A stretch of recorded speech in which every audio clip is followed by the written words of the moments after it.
اعوذ بالله من الشیطان الرجیم. بسم الله الرحمن الرحیم. الحمد لله والصلاة والسلام على رسول الله وعلى آله وأصحابه ومن والاه. اما بعد، السلام علیکم و رحمت الله تعالی و برکاته. خداوند تبارک و تعالی رو بسیار سپاسگزاریم و تشکر میکنیم خاطر همه نعمت‌های خوب و مفید و توفیقات ارزشمند و گرانبهایش. با ارزشترین توفیقات الهی توفیق هدایت به دین مبین اسلام.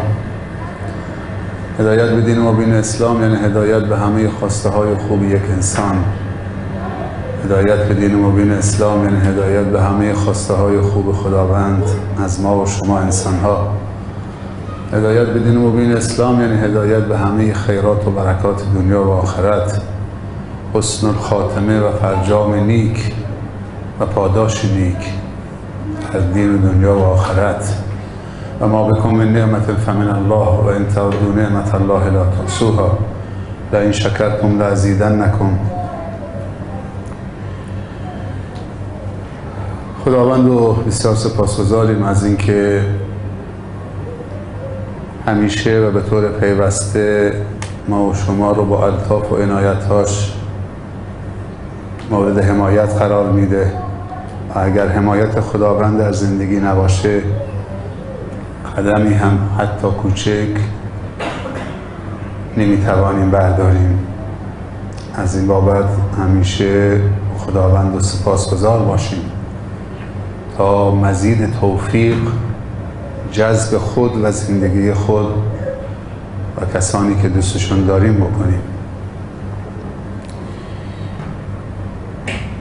رمضان و شب و روز منتظر ما و شما نمیمونه، سنت خداوندی است. خیلی وقتا دلمون خوشه که امروز هم گذشت، گذشت قطعا میگذره، ولی چطوری گذشت؟ این سوالی است که باید از خودمون بکنیم و غافل نباشیم امروزی که گذشت. هرچند که خوشحالیم، شادیم، احساس توسعه و توانمندی میکنیم در زندگی، موقعیت اجتماعی خوبی داریم، موقعیت اقتصادی خوبی داریم، ولی غافل نباشیم که یک روز این گذشت زمان ما رو به اجلمون نزدیک کرده.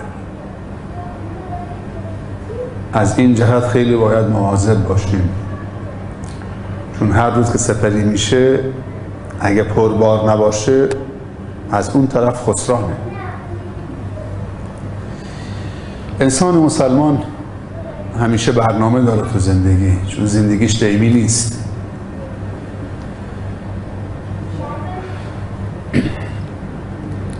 همیشه فرصت هست برای هر کاری که ما اراده بکنیم. هیچ موقع دیر نیست. بعضی انسان ها وقتی نگاه به عمرشون میکنیم از خداوند 30 سال 40 سال عمر گرفتن، ولی وقتی نگاه به اعمالشون میکنیم و کارهای بزرگی که انجام دادن برآورد سرانگشتی که میکنیم عمر مفیدشون و معنویشون و خدماتیشون نسبت به خود و جامعه 100 ساله. وقتی نگاه میکنیم از طرف مقابل میبینیم که یه نفر 70 سال از خدا عمر گرفته، وقتی اعمال شایسته و خدمات اجتماعی و فرهنگی و علمیش برای جامعه نگاه میکنیم شاید 6 ماه هم نباشه، 1 سال هم نباشه.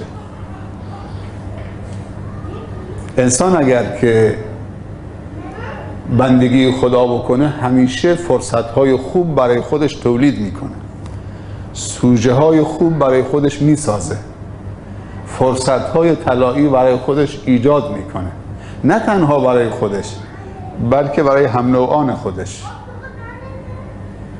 یک نفر وقتی موفق میشه توفیق پیدا میکنه، 100 نفر از توفیق او توفیق پیدا میکنه. واقعا اینطوریه. یه نفر وقتی عالم میشه دنیایی از برکت توفیق علم او عالم میشن، آگاه میشن، بیدار میشن. انهم فتیة آمنوا بربهم و زدناهم هدی. یک نفر وقتی هدایت میشه صدها هزار نفر از هدایت او هدایت میشن. این مقوله صحیحه دیگه. تاریخ هم حاکی این هست. گذشته و تاریخ رو اگر ورق بزنیم انسانهای بزرگ اینطوری هست. حتی الان ما سیرت خیلی از صحابه و بزرگان و انبیا و علما و مخلصین میخونیم متحول میشیم. خودشون از دنیا رفتن. اونقدر اونها مؤثرن تو زندگی و نقش دارن و نقش احیاگریشون و خیرخواهیشون بعد از مرگشون هم چه منقطع نمیشه. سبحان الله. تو الان داستان هر کدوم از علما و شخصیت‌های بزرگ جهان اسلام که به رحمت خدا رفتن، سیرت صحابه، سیرت خلفای راشدین، سیرت مجتهدین بزرگ، امام ابو حنیفه، امام شافعی، امام مالک، امام احمد، امام بخاری، امام مسلم. سیرت این بزرگان بخون نگاه کن، متحول میشه یا نمیشه؟ سبحان الله. خودشون کجان؟ پس انسان مؤمن و مسلمان با برنامه، خدوم، هدایت یافته، موفق، منقطع نمیشه هیچ موقع. پس خودمون رو موندگار بکنیم که بعد از رفتن از این دنیا سازندگی ما نسبت به جامعه انسانی و اسلامی همیشه ایفای نقش بکنه، همیشه حضور داشته باشه. مرگ نمیتونه انسان از صحنه خارج بکنه. اگر کرده بود الان نام بلال برده میشه، اصلا انسان متحول میشه. سبحان الله.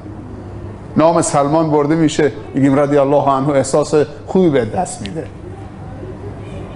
پس مرگ نمیتونه انسان از صحنه خارج بکنه.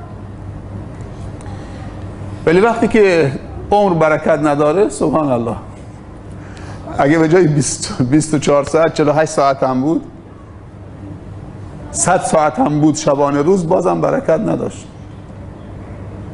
طلوع میکرد وقت خبرت میشد که غروب داره میکنه، هیچ کاری هم نکردی.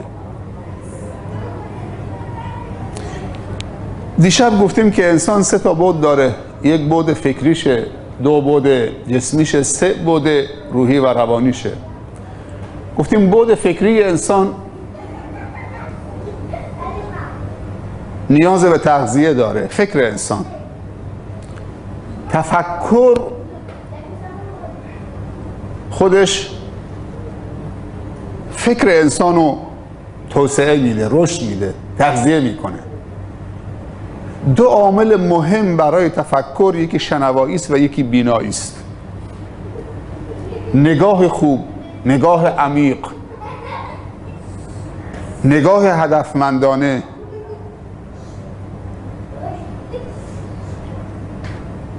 نگاه خوب، اینها همش چه؟ نقش داره تو پرورش استعداد انسان. آرام آرام. بچه های خوب، بچه های خوب اینجا. خب بفرمایید. متشکرم. پس اینا همه نقش داره. گفتیم میدان تفکر 2 تاست، یکی انفسه و یکی آفاقه. دومین عامل تغذیه فکر انسان مطالعه مفید و خوبه، کتاب‌های خوب. و بهترین مطالعه گفتیم مطالعه قرآنه. قرآن با تدبر در معانیش. و سومین عامل تغذیه فکر انسان تقواست و خدا ترسی است. انسان وقتی با تقوا میشه، این فکرم چه پرورش پیدا میکنه، این فکرم برکت پیدا میکنه، فکرش هم روشن میشه، فکرش هم هدایت میشه، فکرش هم بزرگ میشه. پس خدا ترسی بزرگترین عامل پرورش فکر انسان. اما جسم انسان اونم نیاز به تغذیه داره. مهمترین عامل برای تغذیه جسم انسان، چون پیامبر صلی الله علیه و سلم فرموده المؤمن القوی خیر و احب الی الله، مؤمن قوی بهتره و محبوبتره نزد خداوند از مؤمن ضعیف و فی کل خیر، در هر دوتاشون خیره. پس مؤمن قوی، مؤمنی که هم فکر قوی داشته باشه و هم جسم قوی داشته باشه و هم روح قوی داشته باشه، هر دوتا همزمان با هم، هر ستا رو با هم تغذیه بکنه، پرورش بده، نه اینکه یکی از دیگری جلو بزنه یکی عقب بمونه. این ستا همزمان با هم دیگه شخصیت یک انسان مسلمان رو شکل میسازه. پس جسم انسان یک با تغذیه سالم و پاک و حلال، و یکی از اوصاف پیامبر صلی الله علیه و سلم این که یحل لهم الطیبات و یحرم علیهم الخبائث، این که پاکی ها و پاکیزگی ها رو از نوشیدنی و خوردنی و پوشیدنی و آشامیدنی برای بندگان خدا تجویز میکنه. پس با حرام جسم انسان رشد نمیکنه، با معصیت جسم انسان تقویت نمیشه، با آلودگی جسم انسان قوی نمیشه. شما سیگار، مشروبات، مواد مخدر، اینا جسم رو تقویت میکنه؟ نه، جسم رو تقویت نمیکنه. پس تغذیه پاک و حلال به اندازه، تغذیه حلال هم بیش از حد نیاز اگر به جسمت بدید جسمو تنبل میکنه، جسمو ضعیف میکنه، پرخوری زیاد. حالا چون که حلال دیگه تا میتونی بخورید، نه، روزه آمده که چه؟ یه حدی برای خوردن هم قرار بده. پیامبر صلی الله علیه و سلم میفرمایند کافیست برای انسان چند لقمه که کمرش رو بتونه نگه بداره. اگر نمیتونه به چند لقمه اکتفا بکنه، شکمش رو به 3 قسمت بکنه، یک قسمت برای غذا، یک قسمت برای آب، یک قسمت برای نفس.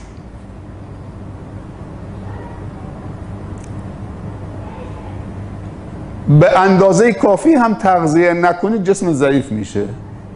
در اسلام ممنوعه که انسان مسلمان روزه وصال بگیره. روزه وصال یعنی پشت سر هم، امروز رو به فردا متصل بکنه، بجز در رمضان. یعنی طول سال روزه بگیره، اصلا چه افطار نکنه یا یه چیز کمی بخوره، همیشه روزه بگیره. از نعمتهای حلال خدا استفاده نکنه که من زاهدم. کی گفته تو زاهدی؟ به کسی که نعمتهای حلال خدا استفاده نکنه نمیگن زاهده، این میگن با تقواتر از پیامبر و از خدا، بهتر از خدا و رسول خدا. داره ادعا میکنه دیگه. کی گفته؟ قل من حرم زینة الله التي اخرج لعباده والطیبات من الرزق. ای پیامبر بگو به امتت چه کسی حرام کرده، حرام تلقی کرده، حرام میکنه پاکی های رزق و روزی، زینت هایی که خدا حلال کرده. انسان لباس قشنگ بپوشه، نعلین قشنگ تمیزی بپوشه، لباسش اتو باشه، کفشش اتوکش واکس زده شده باشه، سر و ریشش شونه بکنه، بوخوشی، اینا زینت هاییست. و همچنین خوردنی و آشامیدنی.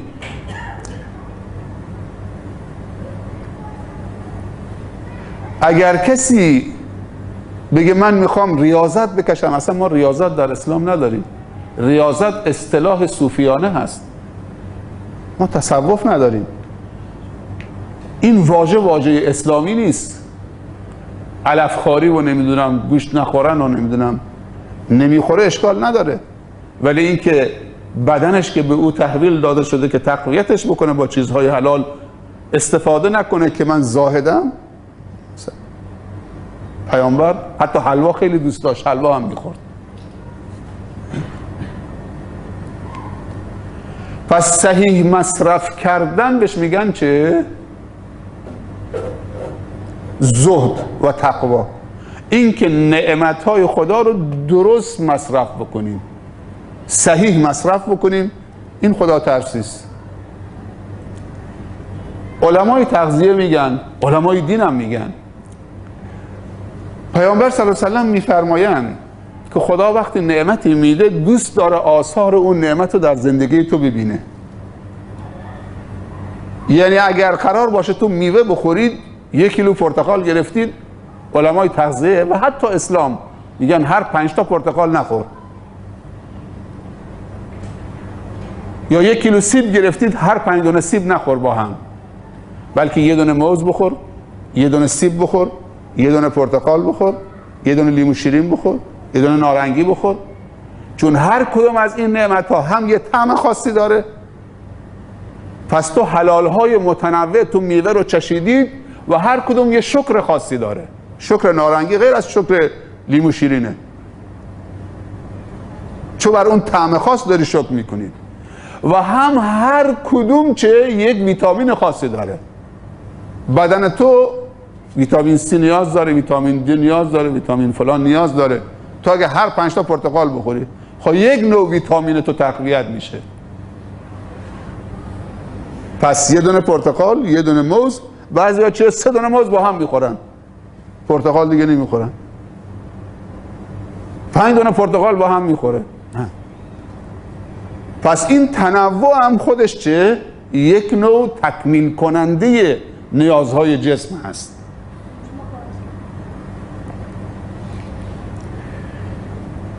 سومین عامل تغذیه جسم استراحت و خوابه. و جعلنا نومکم سباتا. چیزی که جسم رو دوباره قدرت میبخشه و قوی میکنه خوابه و استراحته، اما به اندازه کافی، نه کم نه زیاد. یه نفر 16 ساعت میخوابه، تحرک درش نیست دیگه، 1 ساله داره میخوابه. 16 ساعت از 24 ساعت تو بخوابی صورت زرد میشه، بدنت از تحرک میفته. وقتی تحرک نباشه خون جریان پیدا نمیکنه. پس و جعلنا نومکم سباتا، به اندازه خوابیدن. ما خواب و مایه آرامش و تقویت بدن تو، روح تو، فکر تو قرار دادیم. خواب اجباریه، باید انسان بخوابه. و خواب در شب اجباریه. هر کسی شب و روزشو به هم بزنه، به جای شب روز بخوابه، بدنش آرام نمیگیره، بدنش قوی نمیشه. خواب روز مثل خواب شب نیست. آبا و اجداد ما نماز عشا که میشد نمیگفتن نماز عشا، میگفتن نماز خفتن. یعنی بعد از نماز عشا دیگه میخوابیدن، بین مغرب و عشا شام میخوردن. هر روز هم پیرمردا بین مغرب و عشا شام میخورن. بعد از نماز عشا نماز خفتنه، مگر این که دیگه یک مهمان بیاد، حلقه علمی باشه، یک برنامه خاصی باشه که انسان چه. ولی اونایی که تا صبح میشینن دم صبح میخوابن تا ساعت 4 بعد از ظهر، سنت های خداونده رو به هم ریختن. اینا مریض میشن، بیمار میشن. چون همین تاریکی وقتی خیمه میزنه بر این هستی، خودش زمینه چه؟ خواب برای انسان فراهم میکنه و آرامش رو در اون تاریکی چه؟ تزریق شده که خواب شب چه؟ حالا قرار شده بود تو سوره لیل، سوره شب اینا رو بگیم. پس خداوند میگه و جعلنا نومکم سباتا. ثبات یعنی آرامش. سبحان الله، شما وقتی چرت میزنید این که خیلی سبکه، اصلا یه بعد دستمال کلینیکس، یعنی اونقدر قدرت بدنت ازش کاسته میشه وقتی که نمیتونه بخوابید، استراحت نکردید 16 ساعت، 18 ساعت، 24 ساعت، 48 ساعت دیگه، یه بعد دستمال کلینیکس هم این انگشتای تو قدرت نداره بگیره، میفته دیگه. قدرت نداری خودتو نگه بداری، خودت هم با سر میرید پایین. ولی 2 ساعت میخوابید، دوباره سبحان الله بدن دوباره همونطور سر حال، قوی، سر پا. از این خواب هم یک نعمتیه که بدن تغذیه میشه، فکر تغذیه میشه، روح انسان تغذیه میشه. 4م ورزش کردن. انواع ورزش ها، پیاده روی، شنا، خیلی تاکید شده بر شنا. علموا اولادکم الرمایة و السباحة. همطور که نماز میخونید گفته چه؟ بچه هاتونو شنا کردن، تیراندازی، اسب‌سواری، کشتی، دوندگی، ورزش‌های خوب. خبرتون شد دو سه روز پیش، چند روز پیش، محمد علی کلی به رحمت خدا رفت. من بچه بودم، یادم میاد که خیلی بچه بودم، کوچک بودم، زیر 10 سال، مسابقه محمد علی کلی با جو فریزر بود، نمیدونم کی بود، بعد از نماز صبح چه پخش میکرد تلویزیون ایران. پدرم مذهبی بود. این بعد از نماز صبح این مسابقات کلی و من از اونجا که پدرم علاقه داشت کلی رو شناختم. فکر نکنید که محمد علی کلی یک بوکسر بوده فقط خوب مشت میزده تو صورت رقیبش، ضربه فنیش میکرده، ناکاوتش میکرده. هزارها یا 10,000ها کودک یتیم بی سرپرست، فقیر تو آفریقا، تو آسیا، جاهای دیگه، هزینه تحصیلشون، هزینه بهداشتشون، هزینه درمانشون، چقدر مراکز بهداشتی، مراکز آموزشی.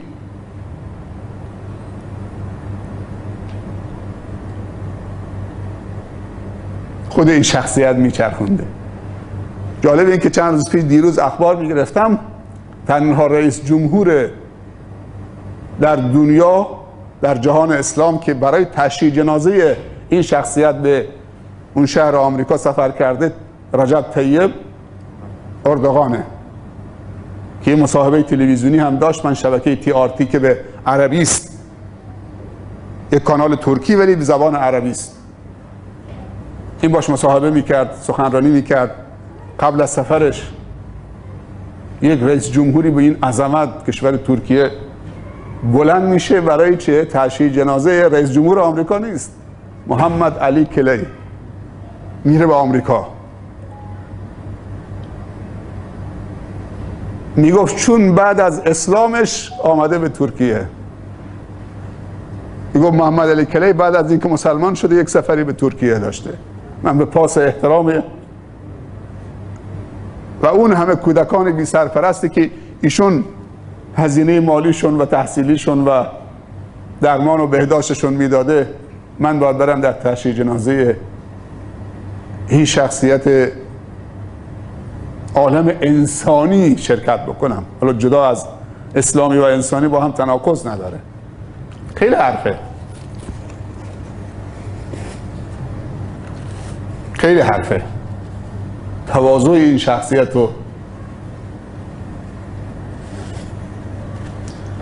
اما روح انسان بود سومش که همه چیز انسانه. انسان بدون روح یه چوب خشک هم بیشتر نیست. میگم فلانی خیلی بیروحه، یعنی خشنه، خشکه. پیامبر صلی الله علیه و سلم میفرمایند اگر این عاطفه و رحمت و شفقت رو از انسان گرفته بشه، یه چوب خشک میشه، یک انسان بیروح میشه. تن آدمی شریف است به جان آدمیت، نه همین لباس زیباست نشان آدمیت. جان یعنی روح، یعنی قلب، یعنی دل. اینا همش کلماتی است برای یک مسما. روح انسان باشه تغذیه میشه با تلاوت قرآن، با عبادت، با نیت‌های خوب، با اخلاقیات، با عفو، گذشت، بخشش، با خیرخواهی، مهربانی، با دلسوزی، با کارهای خیر. اینا غذای روح انسانه. با عبادت و بندگی خدا، با توحید، با مهرورزی، اینا غذای روحه. اینا رو ازش بگیر، روحت خشن میشه، بیرحم میشه. میبینیم بعضی انسان ها، بعضی از حکام صدها کودک رو به کام مرگ فرو بردن به خاطر که صندلی و کرسیشون بمانه. نیاز نداره که اسم ببرم تو جهان امروز، همتون اخبار گوش میدید، بیرحمانه زنها و کودکان رو زنده زنده سر میبرن، حتی تو ماه مبارک رمضان. و بیشتر این آمار و این قتل و کشتار کودک و زن و پیر و ضعیف و ناتوان همش تو جهان اسلام داره شکل میگیره توسط مسلمانان. یعنی روحی برای اینها مونده؟ روح خیلی چیز ظریفیه. میازار موری که دانه کش است که جان دارد و جان شیرین خوش است. اینا روح ندارن، اینا عاطفه ندارن، اینا رحم ندارن، اینا مروت ندارن. اگر انسان از آدم کشی لذت ببره، روح شاد بشه، این کدوم روحیه؟ این چه روحی است؟ این روح شیطانی است. برای اینکه یک کرسی بمانه، 1,000,000 نفر کشته بشه بی رحمانه، زنده به گور بشن. یک صندلی بمونه، خب من هم بمونم، میخوام بعد که حکومت بکنم. این حکومت به درد چی میخوره؟ حکومتی که باید جسد اطفال باشه، اجساد پاره پاره باشه، اعضای قطع شده باشه، بر خون باشه. این چه حکومتی است؟ این چه روحی است؟ روح انسان یه چیز ظریفیه، با سبک بشه، با صیقل داده بشه، با عبادت و بندگی خدا، با اخلاق زیبا، با عفو و گذشت، با مهربانی، با اهداف و مقاصد زیبا، با توحید، با نیت‌های خوب، با نگاه مهربانانه، با نوازش بندگان خدا، با احترام به ایتام، بیوه‌زن‌ها، ارامل، درماندگان. اینها دل رو نازک میکنه، هم نازک میکنه، هم از اون طرف قوت میده به دل. اینها غذای روحن. الا به ذکر الله تطمئن القلوب. انسان به آرامش میرسه. دعا بکنید که خداوند روح و روان ما و فکر ما و شما و جسم ما و شما رو با چیزهای خوب تغذیه بکنه، تقویت بکنه، تا بتونیم بنده معتدل، متزن، موفق، مهربان، خیرخواه، مفید واقع بشیم و بندگان خدا از ما و شما استفاده ببرن. جزاکم الله خیر. از حوصله همتون تشکر میکنم. موفق و مؤید و سربلند باشید. همتون رو به خدا منان میسپارم. خدا یار و یاور و حافظ و نگهدارتون باشه. و السلام علیکم و رحمت الله تعالی و برکاته.